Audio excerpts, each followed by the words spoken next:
আসসালামু আলাইকুম ইসলামিক শ্রোতাবৃন্দগণ। আজ আমি আপনাদেরকে আলোচনা করে শোনাবো হযরত সালেহ আলাইহি ওয়াসাল্লামের জীবনী সম্পর্কে। এটা ভিডিওটি দ্বিতীয় এবং অন্তিম পর্ব। সামুদ জাতির আযাব।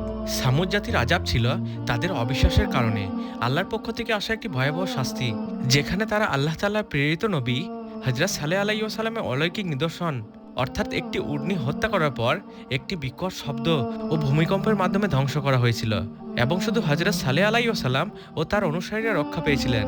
আল্লাহ সামুদ জাতির কাছে নবী সালেহ আলাইহি ওয়াসাল্লামকে পাঠান তাদের এক আল্লাহ তাআলার ইবাদতের দিকে ডাকার জন্য। সামুদ জাতি হযরত সালেহ আলাইহি ওয়াসাল্লামকে একটি অলৌকিক নিদর্শন দেখাতে বলে আল্লাহ তাদের জন্য একটি বিশেষ উটনী সৃষ্টি করেন, যা পাথর থেকে বেরিয়ে আসে। সামুদ জাতির অধিকাংশই এই উটনীকে বিশ্বাস করেনি এবং একে হত্যা করার পরিকল্পনা করে। তারা উটনীকে আহত করে এবং হত্যা করে।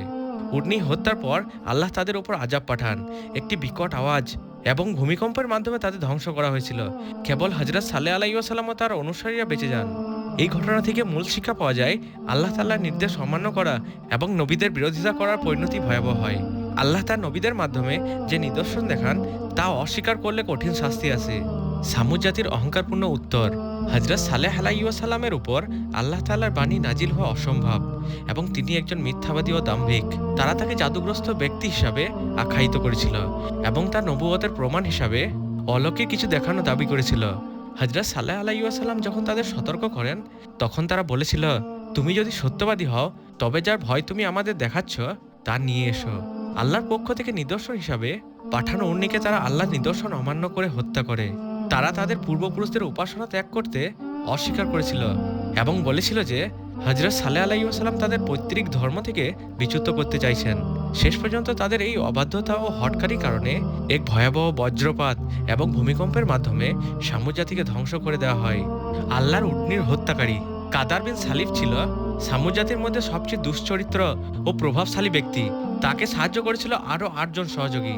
কোরআনে তাদের ৯ জন ব্যক্তির এক দল হিসাবে উল্লেখ করা হয়েছে, যারা জনপদে বিপর্যয় সৃষ্টি করত।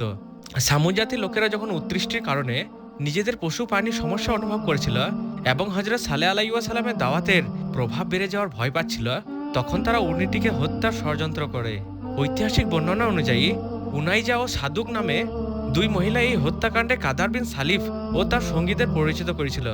উটনীটি যখন পানি পান করতে যাচ্ছিল, তখন প্রথমে এক ব্যক্তি তীরের সাহায্যে সেটিকে জখম করে এবং এরপর কাদার বিন সালিফ তার তরবারির আঘাতে উটনীটির পা কেটে ফেলে এবং সেটিকে হত্যা করে। এই ঘটনার পর হযরত সালেহ আলাইহি ওয়াসাল্লাম তাদের জানিয়ে দেন, আগামী 3 দিনের পর তাদের উপর আল্লাহর আযাব নেমে আসবে। প্রথম দিন তাদের মুখমণ্ডল হলুদ, দ্বিতীয় দিন লাল, আর তৃতীয় দিন কালো হয়ে যায়।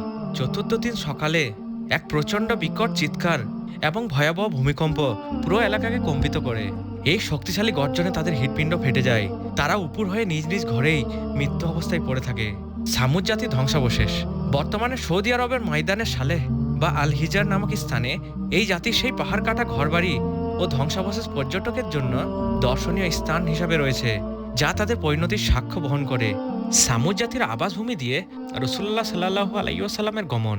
রাসূলুল্লাহ সাল্লাল্লাহু আলাইহি ওয়াসাল্লাম নবম হিজরিতে তাবুক যুদ্ধের অভিযানে যাওয়ার সময় সামুদ জাতি ধ্বংসপ্রাপ্ত এলাকা আল হিজার, বর্তমানে ময়দানে সালেহ অতিক্রম করেন। সামুদ জাতি ধ্বংসাবশেষের এলাকা অতিক্রম করার সময় রাসূলুল্লাহ সাল্লাল্লাহু আলাইহি ওয়াসাল্লাম নিজের মুখমণ্ডল চাদর দিয়ে ঢেকে নিয়েছিলেন এবং উটের গতি দ্রুত বাড়িয়ে এলাকাটি পার হয়েছিলেন। তিনি সাহাবাদের নির্দেশ দিয়ে বলেছিলেন, তোমরা এই আযাবপ্রাপ্ত জাতির আবাসস্থলে ক্রন্দনরত অবস্থায় ছাড়া প্রবেশ করো না। যদি কান্না না আসে তবে প্রবেশ করো না, যেন তাদের উপর যা আপতিত হয়েছিল তা তোমাদের উপর না আসে। সাহাবারা সেখানকার কুয়া থেকে পানি নিয়ে আসার কথা রাসূলুল্লাহ সাল্লাল্লাহু আলাইহি ওয়াসাল্লাম জানতে পেরে পানি ফেলে দিতে এবং আটা মাখানো খামির উটকে খাইয়ে দেওয়ার নির্দেশ দেন।